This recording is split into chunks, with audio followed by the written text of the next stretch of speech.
And if you live in the Northeast, then you know what a beautiful day it was. I took advantage of the great weather to walk around the campus and see so many of our students out eating lunch, working on their computers and throwing Frisbees, whatever you would want to do on a day like this. It was so good to see everybody out and about.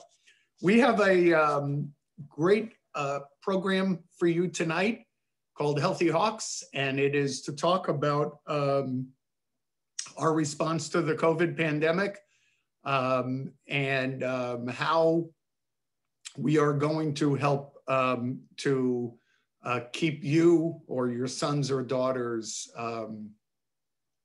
safe as students here if you decide that you're going to be joining us in the fall. You know, in spite of the strange year that COVID dealt us along with all of you, some wonderful things happened at the University of Hartford.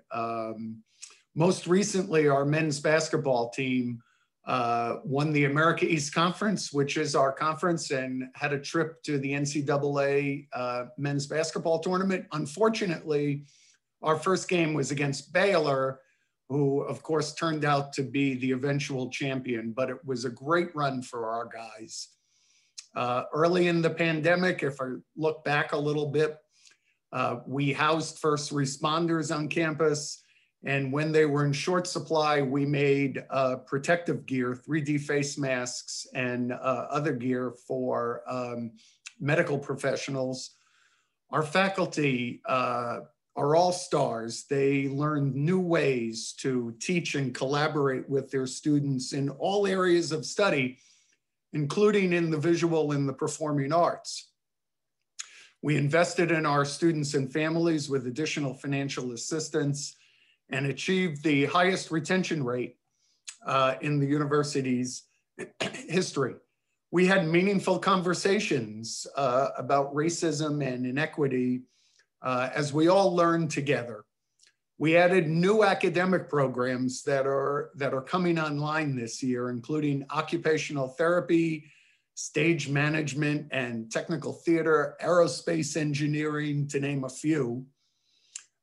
The construction of the Francis X. and Nancy Hersey Center, which is for healthcare and engineering students, remained on schedule. In fact, in Connecticut, construction projects were not affected in terms of timing by COVID.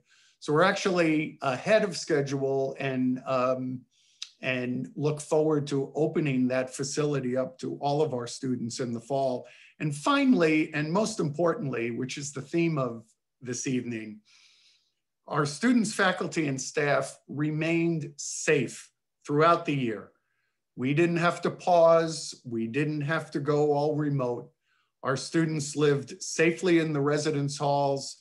And while certainly different, we all made it through the year that was still filled with learning, fun, and many accomplishments.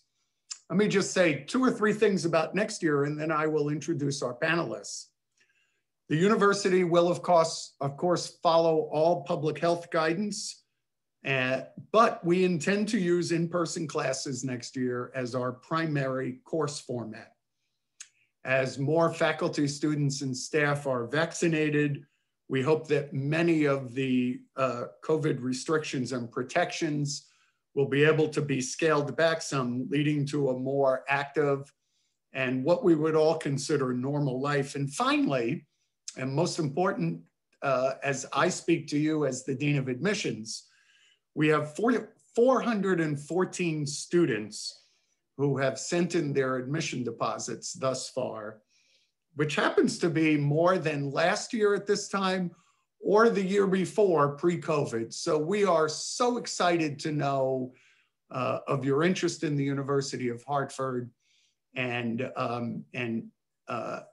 offering to you an experience next year that we hope will be much closer to normal. Let me start the program by introducing you to our Dean of Students, Aaron Isaacs. Aaron?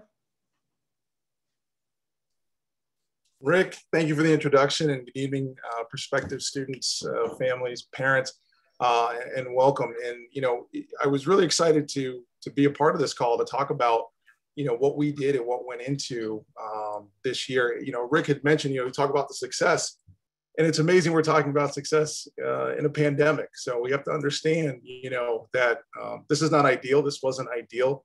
A semester, fall or spring, but it was, through an intentional commitment by our community, by our leadership team that said, hey, if we're going to do this, we really want to provide a high quality, safe and engaging campus for our students, not only for our students, but for our staff and faculty. And so in order to do that, the first thing, couple of things that we did that I felt were really important to, our success this fall and spring were, first thing was creating a safe experience. We're not familiar with a pandemic. We don't have pandemic experience. I think if you ask my team now, we're all experts on dealing with a pandemic and running an institution. But a lot of that came from, the reality of just talking with our partners. So we worked with Department of Public Health. We worked with Hartford Healthcare, our health partner, also some environmental consultants in Fuss and O'Neill to talk about, if we're going to do this on ground experience in the fall and spring, what are we going to have to do? So, we got a steering team together. We developed a comprehensive plan about how we were going to operate. We needed to do that with intentionality. As you know, students come, each student is different, and we needed to provide an experience for them that was really safe in order for us to operate. So what went into that was a rigorous cleaning and sanitation protocol and standards. We need to establish that. We built that from the ground up. And we intentionally looked at our residential halls. In a normal year, we have about 28 to 2,900 students living in our residential areas. We reduced that density. We thought this was really important for our students to make sure that they had space to kind of stretch out, be in rooms, have the options of singles. We wanted them to be in a living area where they felt safe and comfortable.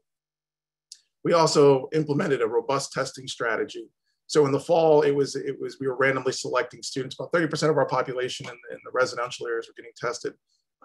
As cases rose in the state, we responded this spring and we were testing everyone weekly, including our commuters. So again, we looked at, and the big important thing for us was understanding the health and safety of everyone on our campus, particularly our students.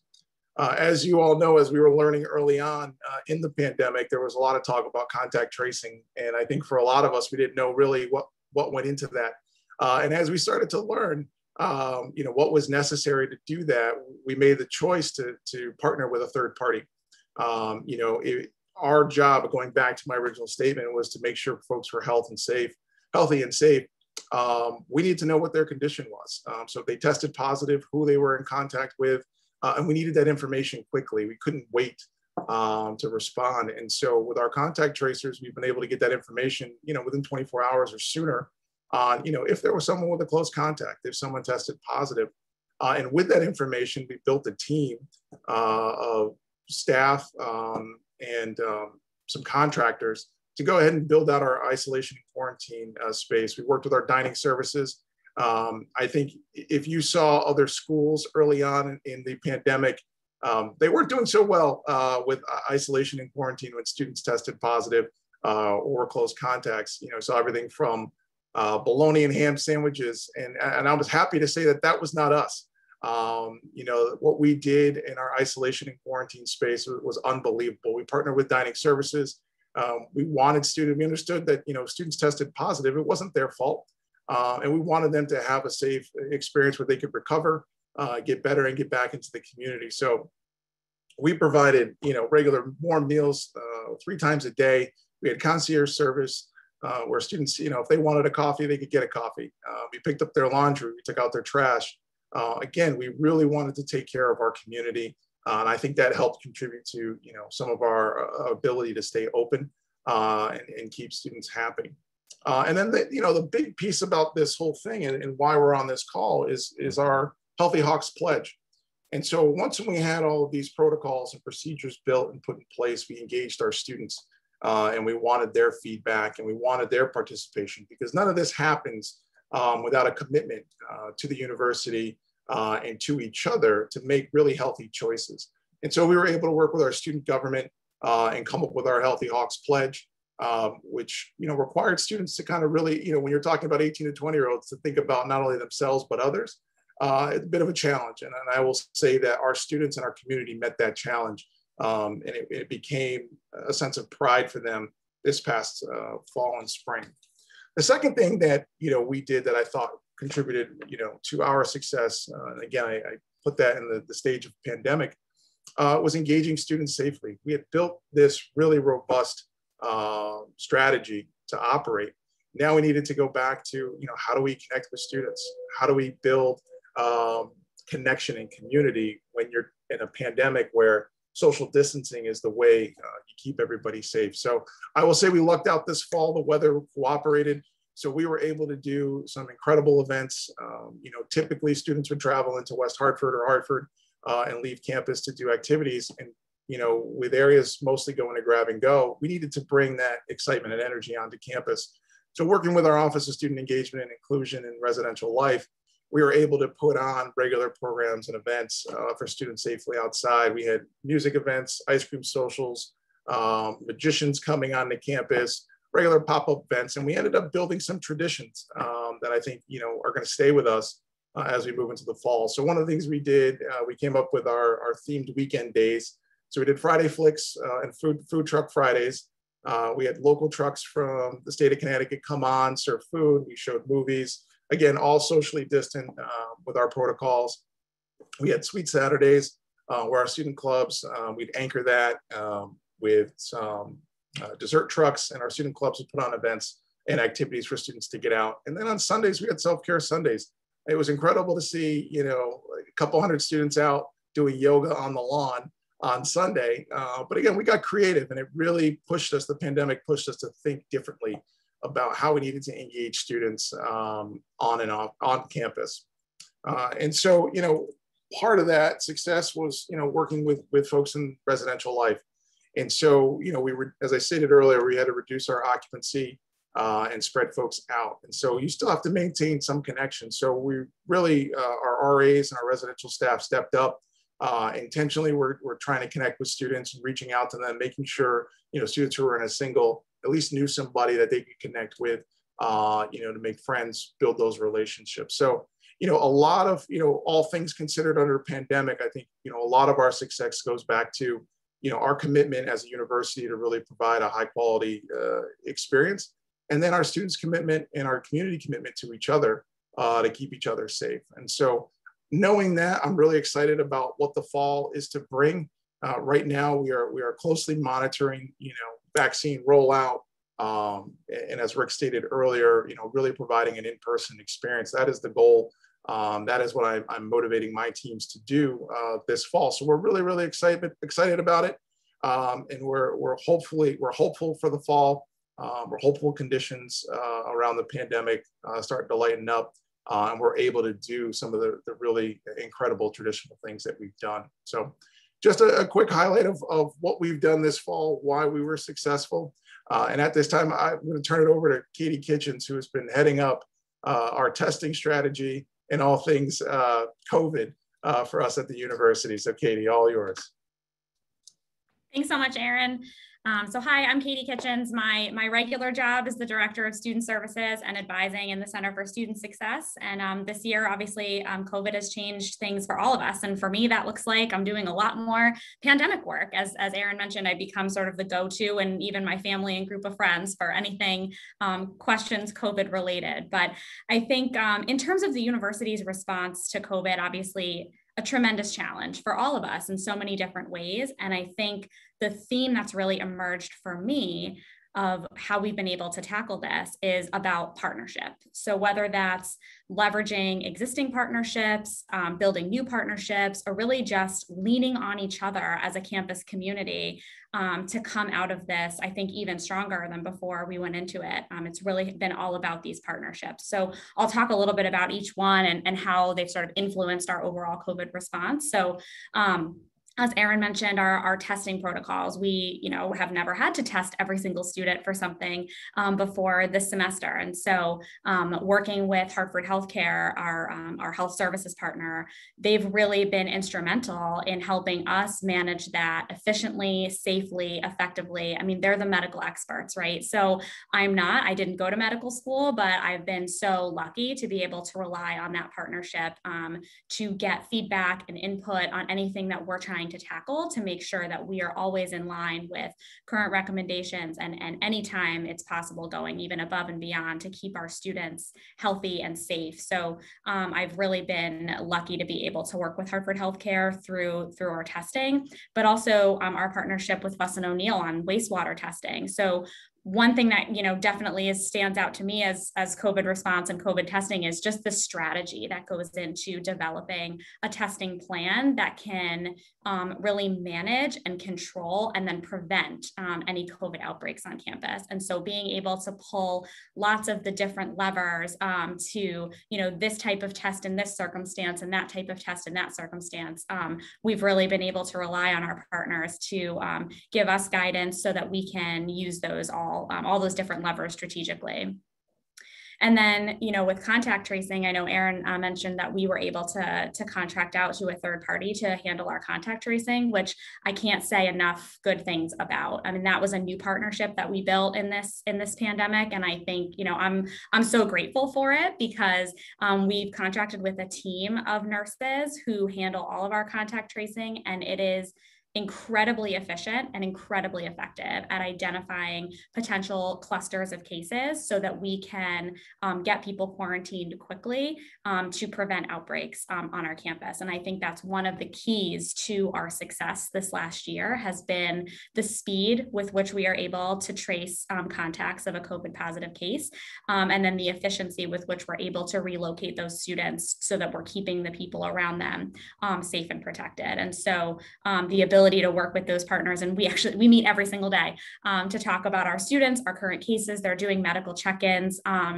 in addition to health services on all of our students who are in quarantine or in isolation, who are either quarantined as a contact of a positive case or have been tested positive themselves. And so we're really working hard to take care of our students and leveraging any of those partnerships that we can to make that even better, to enhance that. And then our communication with those partners has really been key.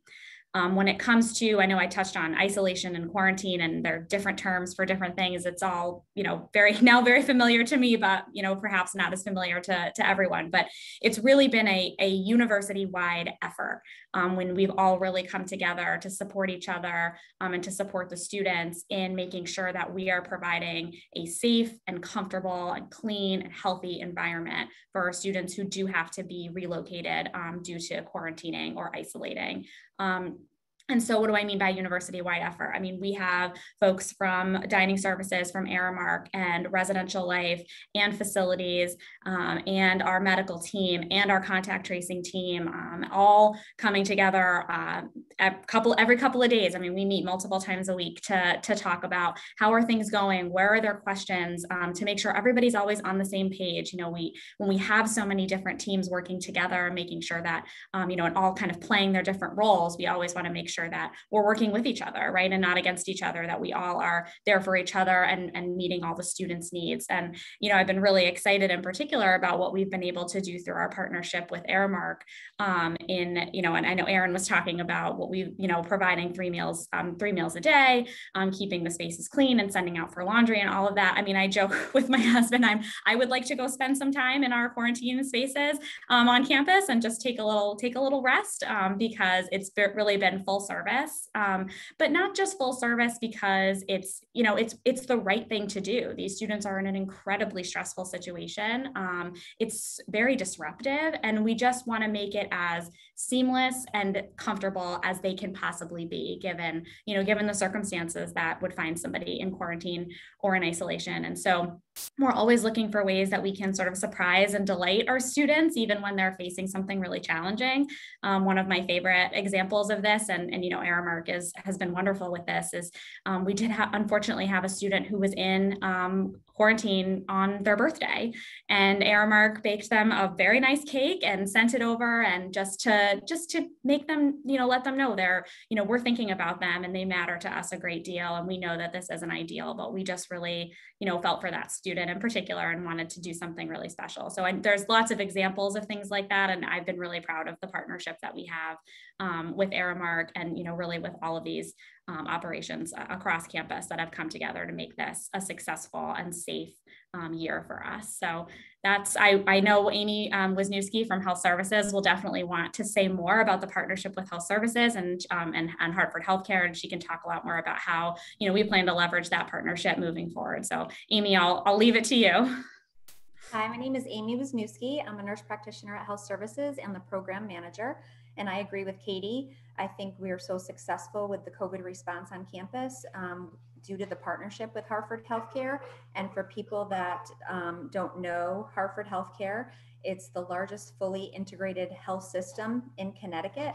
All our staff at Health Services are Hartford Healthcare employees, which allow us increased access to specialists, services, and resources all through Hartford Healthcare, all throughout Connecticut. Health Services is a normal doctor's office on campus. It's just like any doctor's office in your community. We do lab work, we see all types of visits. We refer for x-rays, CAT scans, MRIs, and like I said, to specialists. We adapted very quickly to the COVID response on campus. We started offering virtual visits. We started doing symptomatic testing on all 6 students. We checked on them daily virtually. Any students that had COVID and they were in isolation, before they were released from isolation, we had them come to Health Services so we can listen to their lungs, just assess them before releasing them back into the campus community. Our staff was on call and still is nights and weekends for any questions or triage of any sick students. We assisted with the COVID response on campus, and off hours, we would just refer to urgent care, which Hartford Healthcare owns about 2 miles from campus. The Hartford Healthcare partnership also allowed us to consult with infectious disease and cardiology on a regular basis to maintain the best practice for monitoring the COVID positive students and with the athletes. So we worked closely with them throughout the whole year. And we built this very strong relationship with the University of Hartford and Hartford Healthcare this year. And I think it's just going to continue to grow and build. And we're just going to continue to provide exceptional care to the students and to provide all the resources that Hartford Healthcare has to offer. So now I'm going to turn it over to Chaun in public safety.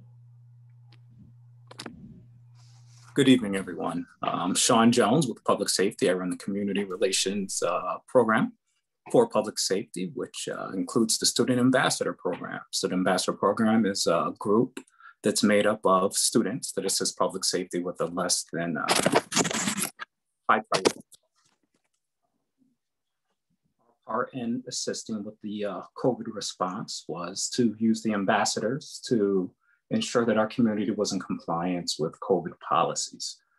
Basically, asked to view the daily health survey that's conducted by all members of the community, to include the residents, commuters, faculty, and staff. And people who are in compliance will get a gift card to be used at any store or dining facility on campus. The students' ambassadors also ensured that the PPE, personal protective equipment, is in the common areas, is full and available to the community. We work with facilities to ensure that that's done. We also assist with the events on campus. So when the food trucks or the magicians and such come, the student safety programs, student safety members are present to ensure that everything is safe and that everyone is in compliance with our COVID policies. public safety in and of itself once the pandemic spread. We made a few changes there too. We put up a welcome center at the main entrance. We closed all other entrances and exits and only had one way in, one way out. So we established a welcome center. There will be a shack there now. If you haven't been there in the last 2 months, there is a shack at the main entrance. And what we do there is we ensure that any and everyone coming onto the campus is in compliance with our COVID policy. So they check for the daily health survey and make sure that all visitors are registered to come onto the campus, which has to be done 24 hours in advance. 100% ID checks at the main entrance to ensure, once again, that people coming onto the campus have a reason to be there.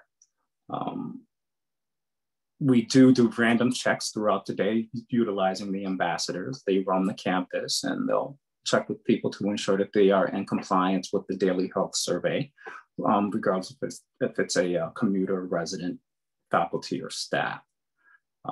We also assist other departments within, or other units within the campus community.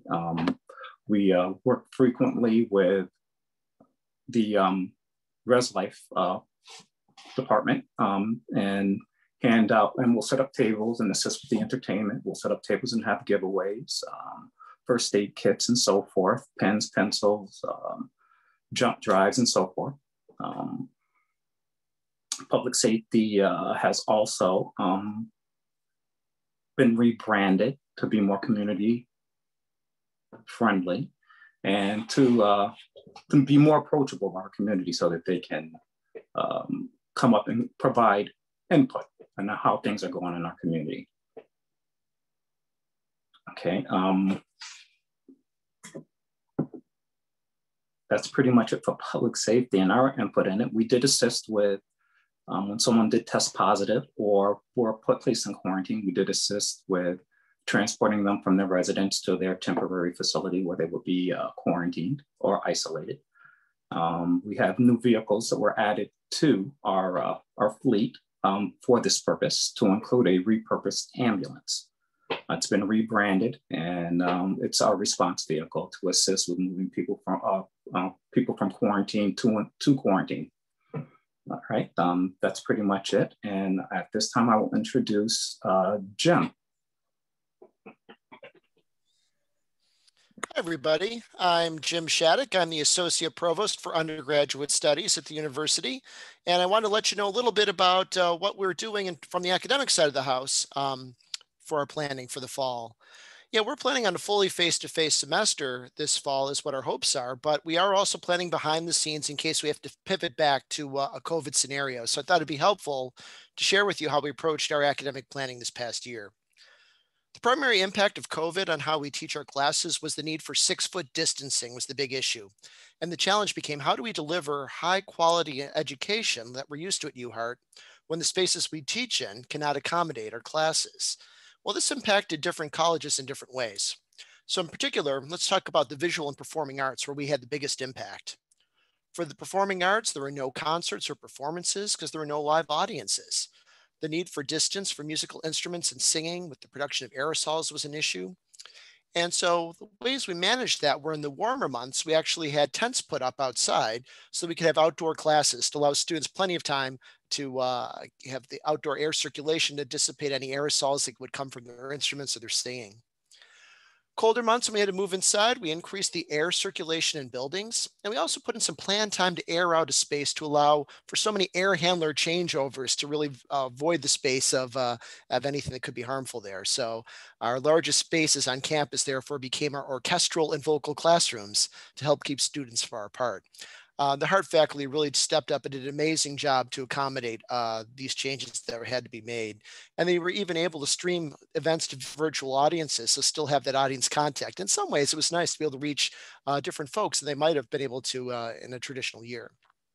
For the visual arts, students who wore both face shields and masks were able to reduce their distancing to 3 feet, which helped a lot to get into that tight studio space. We also employed tents for the art school during the warmer months. And we used creative meeting times in studios around the clock during the winter months to reduce capacity and to provide students with the needed access to studio space and the needed equipment there. For other colleges, new teaching formats were the big answer to how we would accommodate the distancing issues. Some small classes would still fit into large spaces and could meet fully face-to-face, so that was fine. But for larger classes where classrooms could not accommodate the whole class at once, we moved to a hybrid format where half the class attends in person and the other half is remote, rotating roles every period. The remote students often engaged in through a streamed version of the class, so they could actually actively participate while not being physically present. We also offered classes that were fully online, meeting asynchronously or at any time the student wanted to pop in and access course materials, or what we called a remote course format, which was synchronous, where we had a Zoom meeting at the assigned class time. So students would all participate during a normal class, but just be remote. And then with any of these formats, we had to find a way to accommodate remote students who were either out for the semester or through Katie and testing there, we had to have them out for a short period of time in either isolation or in quarantine. So faculty needed help with these new modalities that we were teaching in, and we knew that we had to support them. So we offered stipended training sessions for faculty in all of these new formats. We trained faculty trainers from each college, so there would be a key core group to serve as resources for all of their college colleagues. We had an August retreat featuring a keynote presentation by a prominent learning expert and well-known author, Dr. James Lang, author of Small Teaching and other books, who talked about different pedagogies to utilize within these new learning formats. Faculty were also offered one-to-one sessions in their classrooms at the start of each semester with our tech staff to acquaint them with the classroom technology and provide them whatever they might have needed, be it cameras, lapel microphones, headsets, document cameras, you name it. We made sure that we had that available for them. And these training sessions that I'm talking about repeated for the spring term as well. And we did all of this because we were really focused on our goal to create the best learning experiences possible for our students. So our work in supporting students extends beyond the academic side of the house with our efforts from our University Retention Committee, which is composed of a cross-section of student-facing campus leaders. Student success initiatives from this group helped to increase our retention rate for first to second year from 76 to 81%. And as Rick said, that was a record for us and in a pandemic year, which was really, we're proud of. And for minoritized students, the number actually increased from 67 to 81%, which was fantastic as well. So what was it about what we did here at UHart that turned a COVID year into the year when we actually saw most students actually staying at the university?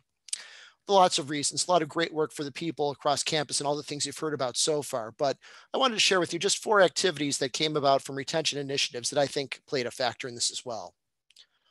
One thing is centralized tutoring. Right before the pandemic started, we took all the tutoring experiences, which were scattered across campus. You'd have to go to your math professor for math help, go over to your writing office for writing assistance, and we consolidated that all into one space. So therefore, when we pivoted and had to go virtual and students had remote tutoring, they had one place to go to get tutoring and one-on-one support for every class they were taking. A really big benefit in this, these different learning formats.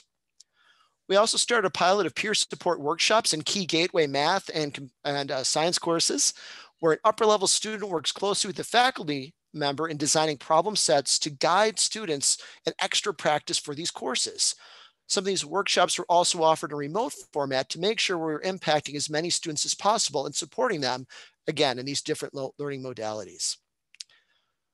A third program we had was the preceptor program. So faculty teaching in 100 level or critical gateway courses selected a talented junior or senior to join with them as a student preceptor, a co-instructor in the class. So unlike a TA, the preceptor was not involved with grading at all, but would help lead the class in class discussions, run exam review sessions, or offer instructors feedback on their teaching, which was really helpful. But particularly during COVID times, preceptors helped quite a bit with the hybrid class formats in terms of supporting remote students within the class. Currently, we have 32 student preceptors working with 17 faculty and serving 610 students this spring. So really a great outreach with this program. And this preceptor program, along with the peer support workshops, is also a great opportunity for the students involved as preceptors or workshop coordinators, and giving that high achieving student a great opportunity for leadership and also some real world skill building, which I think is a great opportunity for those high achievers. Finally, let me tell you a little bit about our STRIDE program. STRIDE is an acronym that stands for the Success Team for Readiness, Improvement, Diversity, and Excellence. It's a first-year advising program geared toward supporting Black and Latino students. And at its core, it's a weekly advising course that orients students to UHart, builds a supportive community, and establishes solid study skills with the guaranteed 4.0 program, a 4.0, of course, being a perfect grade point average, a perfect A+. And we've had great success with this program, with a retention rate in this program of 93%, with higher grade point averages than the peer group for those who did not participate. For students who go through the program, we also offer some modest additional scholarship money for the remaining 3.5 years with us at the university. This fall, we're offering 4 sections, so please consider applying for this great program for those who qualify. I think it's a really nice opportunity. So I hope this helps to highlight some of the great stuff we're doing here on the academic side of the house. And I think it's time now to turn it back over to Rick for some questions and answers. Thank you. Thanks, Jim. Everyone, I want to remind you that if you would like to ask a question, just go ahead and put it in the Q&A function, and it is being carefully monitored by our colleagues. Some of the questions will be answered directly to you. Some of them will come live. Aaron, I think this one, I don't want to always decide who answers them because you're the experts, but we'll start with you, Aaron. And the question is, what will room occupancy look like for the fall? Obviously, as best we can plan for that under the current circumstances. Sure. No, that's a great question. And that's something that we continue to monitor. As I stated earlier, we work with Department of Public Health.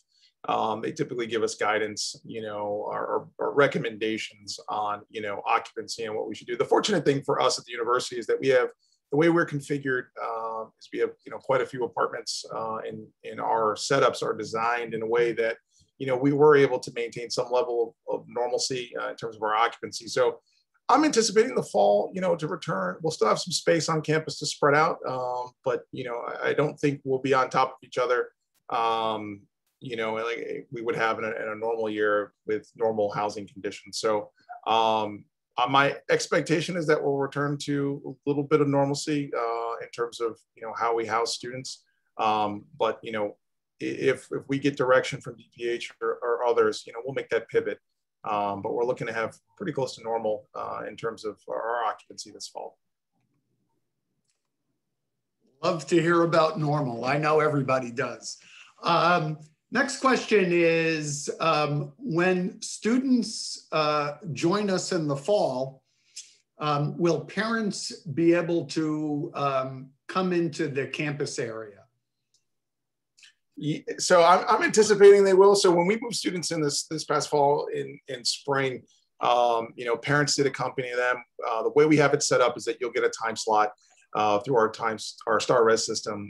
That's what we're kind of planning on for this fall, and that you will have that time. That'll be your designated time to come to campus. So if we find ourselves in a situation where we have to, again, reduce density, we'll have those scheduled times where you'll be able to move in and have that time and have that moment to drop your son, daughter off at school. So I'm anticipating, having more access to campus for parents and families in the fall. Great. I think this next one is either for Katie or Jim. And the question is, next year, can we select not to take asynchronous classes? Yeah, I think our hope would be that for the fall semester and moving forward, we're going to be back to fully face-to-face for undergraduate programs. So that would be our hope. But in the event that we do have to make some modifications, we are planning that behind the scenes to take a look at reducing our distancing a little bit to be able to spread folks out a bit more, with our preference being hybrid class formats. And what I refer to as the remote classes, Rick, those are the ones you'll recall that are the ones that meet at regularly scheduled time. It's just that we find that those are most helpful for most of our student populations. And so I do agree that those are some of those preferences we have. Katie, would you agree? Absolutely. Well, there we go. Will students who live at home off campus be allowed to visit their friends on campus? It's kind of crazy. I'm jumping on and off. I feel like I should stay on. Yeah, I think we're a couple of things we're going to look at, regarding that. And I think it's going to have to deal with the vaccine. It's going to have to deal with, where we're at in the state in terms of folks coming on. But again, I'm anticipating that being allowed. Again, I do suspect we'll still have some social distancing, some mask wearing. So there will be some conditions around it. But we should be able to get back to that in the fall. Okay. Jim, you got some interest in the STRIDE program. So how do I apply for the STRIDE program, and who can give me more information about it? Sure, you bet. I was just actually talking today with our admissions staff who are working right now on a postcard mailer that's going to be going out with more details about the STRIDE program for all students who might possibly qualify. And so I think it's a really great opportunity. You'll learn more about it there. We're also in the process of creating an informational website that has more details about it as well, in addition to an email exchange about that. So those materials will be coming very, very soon. And if not, feel free to reach out to me. I'm more than happy to make sure that that is provided. Okay. Here's a general question let's start with Chaun. Chaun, can you talk generally about campus safety measures overall? Absolutely. Yep, go ahead. Absolutely. All right. Well, public safety is made up of about 2/3 retired law enforcement, whether it's corrections, local police, or state police. We've just brought in 2 more state police, retired state police officers who were our administrators, an assistant chief and a captain. All of that is part of our new drive for community-driven engagement. Public safety, there's about 32 of us, not including the ambassador program or the EMS program, which is also another student-run program that's emergency medical services. We just started a couple of months ago. The community-driven part of the program is based on 6 pillars: building trust and legitimacy, policy and oversight, technology and social media, community policing and crime reduction, training and education as it pertains to our public safety department, and our community, and officer wellness and safety. Basically, it's the TTC concept, which is taking time to connect. Public safety, several years back in law enforcement, I'm also a retired state trooper. For my entire life, for the most part, up until about 5 to 6 years ago, the communities and police kind of had an us against them mentality. That's not what's happening on UHart campuses. We are all part of the same community. All right, so we work together, we build it. Your input as members of our community, are very valued. So one of the transitions that we've gone through during the pandemic is we've rebranded all of our cars. 8 months ago, our vehicles would be confused with any police vehicle out on the street. But now we've rebranded it and made it more community oriented.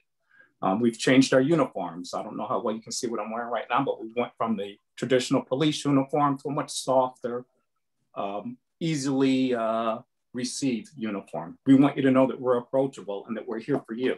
We work together. Without you, we have no job. We have no career. We have no use. All right. We started the community service unit, which I had. Once again, working with the community, using our students as basically a bridge between us and our community. New logos, bike patrols, we've increased foot patrols. We have new vehicles assigned, club cars, golf cars, Kubotas, everything that we can do to make ourselves more approachable and accessible to our community. Part of the transformation was new training initiatives. Microaggression training, unconscious bias, de-escalation, situational awareness, emotional intelligence, customer service accountability, and policies and procedures. One of our assistant chief did more than 25 years with the state police before he retired. He did the last 10 years at Quinnipiac as the assistant chief, the last 3 of those years as the chief. the new captain that just came to join us last year from the state police was actually a colonel in the state police. He ran their internal affairs division. So once again, just ensuring that we are evolving with our community. So we brought these people in to help us. I hope that answers your question. Yeah, I think that's great. And thank you every day for what you and your colleagues do for everybody. Thank you. Aaron, I guess this is yours. For students who live on campus, and you know, maybe the answer is we'll have to see when we get there. But for students who live on campus, will they be able to go home over the weekends to visit with their families? Absolutely, absolutely. I think, you know, for us, you know, this semester, this year, they were allowed to do that. You know, students were able to head home. We just asked them to be smart about it. You know, we were doing our regular testing. We wanted to make sure we weren't sending, you know, students were heading home. They were positive potentially. It goes back to that, you know, making really smart choices. So yes, in the fall, yeah, want to go home, visit family, want to get a home cooked meal, I would encourage you to do that.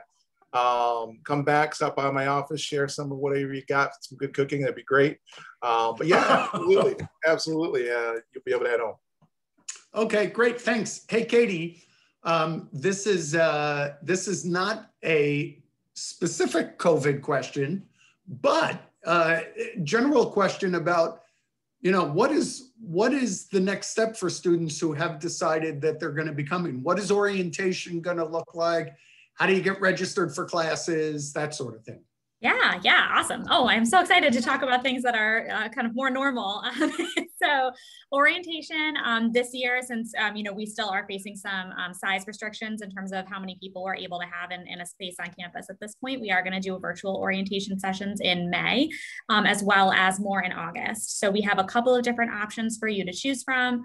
And we, you know, obviously had to pivot, you know, very quickly to a virtual program last year.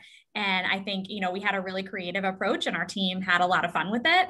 And so even though it's not what we're used to, and still, you know, when we think back to, you know, the good times of being able to be on campus and stay overnight, and I hope we can get back there really soon, but we are, you know, we're so much more well-versed in the technology right now and what we can offer and what we can do in a virtual format, that I think some amount of virtual orientation programming is probably here to stay, because we got such good feedback from, you know, what we were able to achieve in an online format for our students last summer. So anyway, you can see the virtual orientation sessions that are available online, and you can sign up for those once you've paid your tuition deposit.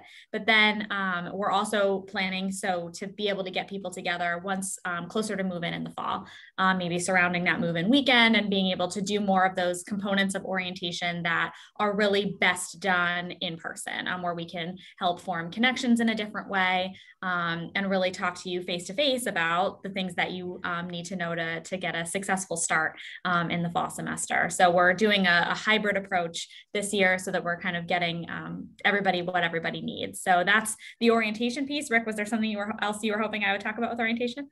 No. But as you were speaking, actually, a person wrote, for incoming freshmen, will there be any in-person programs prior to move-in date?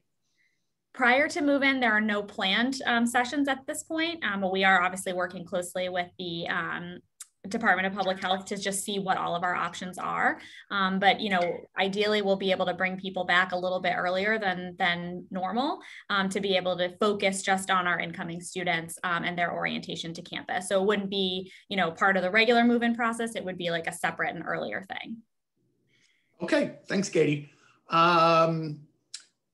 Aaron, I guess this is yours to start with anyway. Other colleges in the area have had some very public anti-Semitic incidents. How is UHart working to prevent any on-campus incidents of this nature?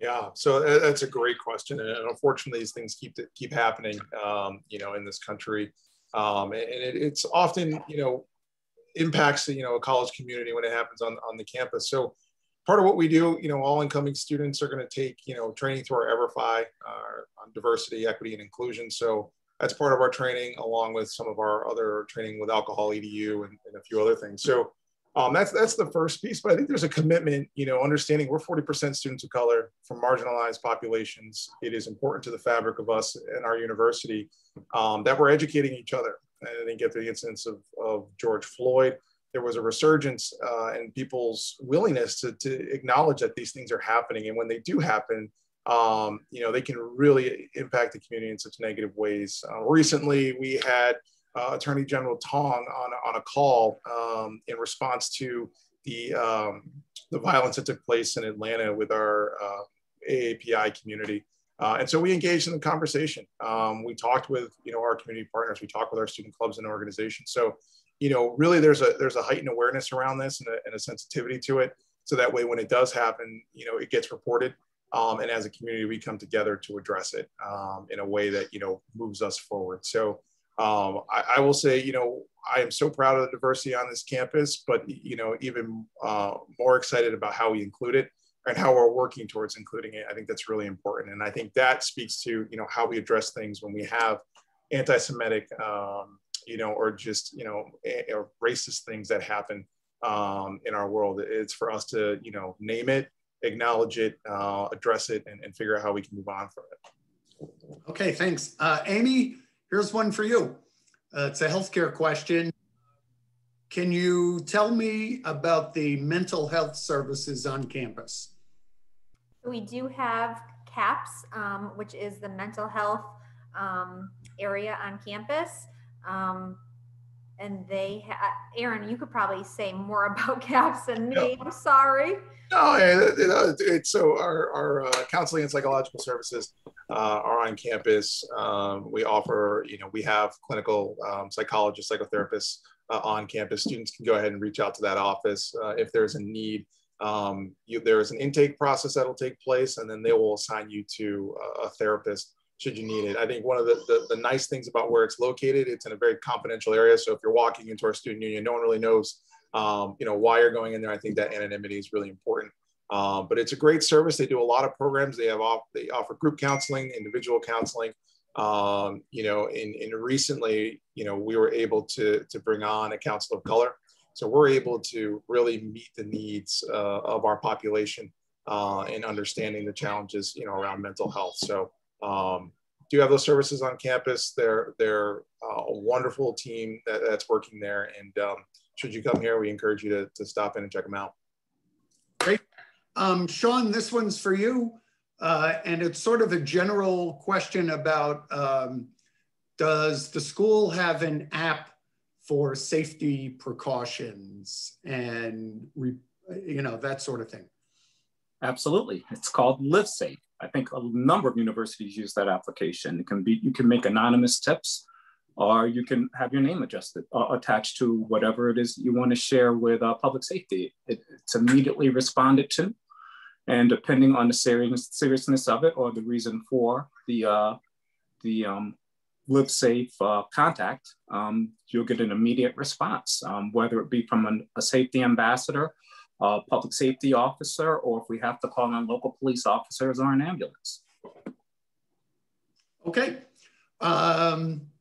Will there be academic and social clubs or organizations available when classes start in the fall?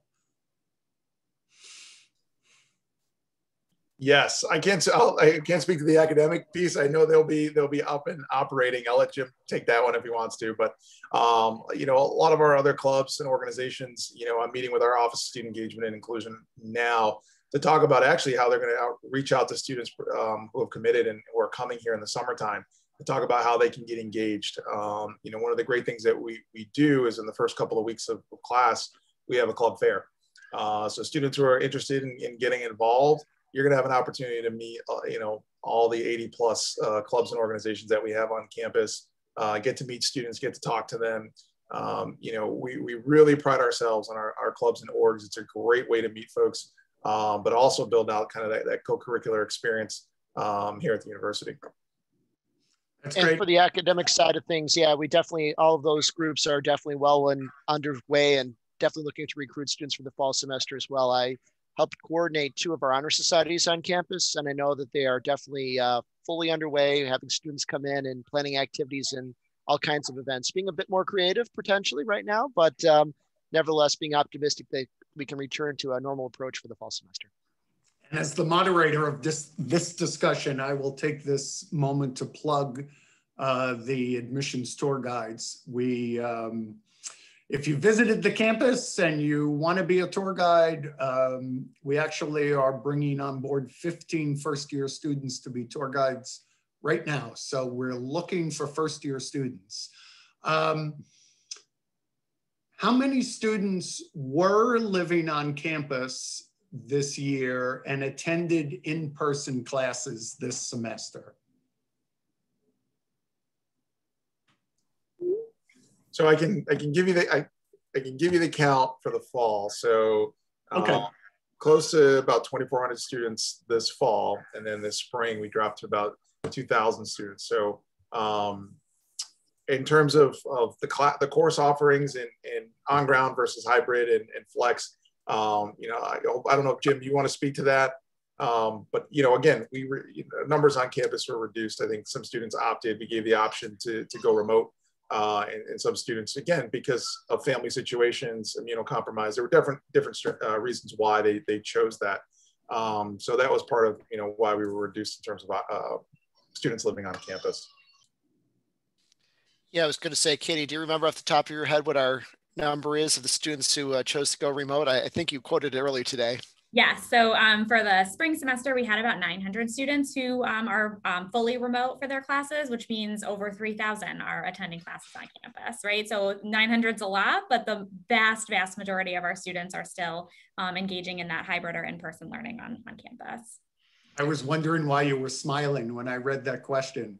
And now I know you want— I knew Jim was gonna ask me. Yeah, right, there you go. I will be going to college full-time, and as a high school senior, I want to know if I can avoid Saturday classes as I keep the Sabbath.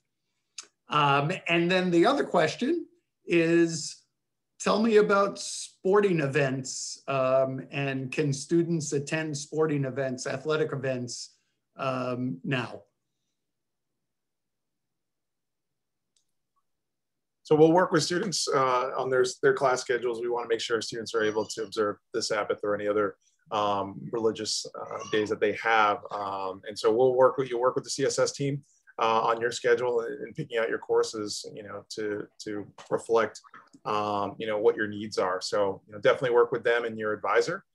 Regarding athletic events, recently we are allowing students to attend, of course, socially distant. We have a setup that we're working with athletics that they'll be able to do. So I anticipate, again, you know, we have 2 things we got to be concerned about there. One, you know, the university and where we're at, and then 2, the actual conference. So sometimes there are conference rules that come out that, you know, this year we know in the fall and spring, the conference we're a part of, you know, didn't want guests to be there. So if we're right now, things are starting to shift. And so they're allowing us to have students there. And some events are able to have parents. So I expect in the fall that we'll be in a better position. We may be socially distanced, still wearing masks, but rooting on, you know, our athletic teams. Aaron, I'll just add on, since I didn't get a chance to talk about registration for fall classes when I was talking about orientation, but since some students are asking questions about how their class schedule might work around other things that they have going on. So the Center for Student Success and your first year advisor is going to create your schedule for the fall semester, but they're going to do that based on your input that you'll provide on a survey. So you'll be getting that soon from the admission office, and it'll ask you lots of questions about your academic history, about your preferences, about your major, about maybe potential minors that you might be interested in, general education classes and things like that. So they're a little different depending on everybody's college and major, what you'll be asked, but there's always space too to tell us, you know, anything else you need us to know about you or your scheduling needs that we need to take into consideration when developing your schedule. And then you'll receive it directly from your advisor, and then you'll be able to chat with them if you have any questions or concerns or need to make any changes. So it's a really collaborative process between the student and the advisor that, you know, will work with you throughout the summer on anything that you need. Don't go anywhere, Katie. I'm Or this is a question that you have never been asked. Could you tell me what happens when a student tests positive for COVID, and what happens to the people who live closely with them? Yes. So the student who has tested positive is going to be notified by a medical provider that they've tested positive for COVID, and that's the first step. So they're notified, and depending on the situation, whether they were symptomatic, the medical provider will ask them some questions if they have symptoms when they started and things like that, to collect some initial background information for our contact tracing team. Within an hour, that student's going to be relocated if they live on campus to one of our isolation spaces. And so after they're contacted by the medical provider, they're contacted by a member of our COVID response. We call them the A-team, and they will reach out to the student both via email and via phone. It's a lot of information to digest. And so we're trying to make sure that we're being careful and compassionate with our students who are often finding themselves in a really stressful situation, but also giving them all the information that they need, and both in real time and then in a way that they can refer back to. So our COVID response team is going to talk to them about the relocation process, that someone's going to come and get them, that they'll be escorted, what they should pack, what to remember, the essentials. And then, like I said, they're relocated within an hour. And I think being able to relocate our students quickly has also been one of the major successes of our program, that, we're able to keep COVID cases contained. Students that then live with that person will be contacted by our contact tracing team. So our contact tracing team will then be the next call to the student who's tested positive. They'll identify any close contacts that they've had. And then those contacts will be called by our team, and they'll do a full medical risk assessment on whether, if they're a high risk contact, a medium risk contact, or a low risk contact, based on how close they were with the other person, for how long, whether they were masked. There's lots of different factors that go into that. And the medical team will make a recommendation on whether and who is, supposed to go into quarantine as a close contact. And so that's sort of the nuts and bolts of the process. And then, our COVID response team continues to work with any students who are moved into isolation or quarantine to support them medically, academically, personally, whatever they might need while they're in quarantine or isolation. And they're on call most of the time, most days, to really support those students when they need them. So you talk about such hot topics that people write follow-up while you're speaking. And this one is, what do the quarantine rooms look like? I think we have a picture somewhere, don't we, Aaron? I think we posted something, and they're all new furniture. And the thing that stands out to me the most, I'll be honest, is the snacks. These are stocked rooms, so you will not go hungry in quarantine or isolation, but it's an apartment style space. So what it looks like, they have a kitchen, they have a living room, a bedroom, and then lots of food. They're well furnished. The students, we do want them to bring the essentials that they're going to need, their academic materials, their laptop, their books, and clothes and everything like that. But the rooms are really, we have a picture, right, Aaron? I think I can find it. Yeah, it's somewhere. I can't pull it up right now, but they're beautiful spaces. And again, the services that go into them, it's just unbelievable. Makes your students are really comfortable. So very nice. I'd definitely stay in them. For sure. Last couple questions about housing. What are the bathroom arrangements going to be like next year? How many students to a bathroom? And then the other one is, will we be able to pick roommates for next year? Yeah, so right now, with our reduced density, the bathroom arrangements vary by different residential areas. So for the complexes in most of the A through D neighborhoods, you're looking at your common floor bathroom, which will have 2 stalls, 2 showers, 2 sinks. When you go into Hawk, your bathroom arrangement, I believe, is 8 stalls, 8 sinks. Again, we reduced those down along with the number of people we had on our floors.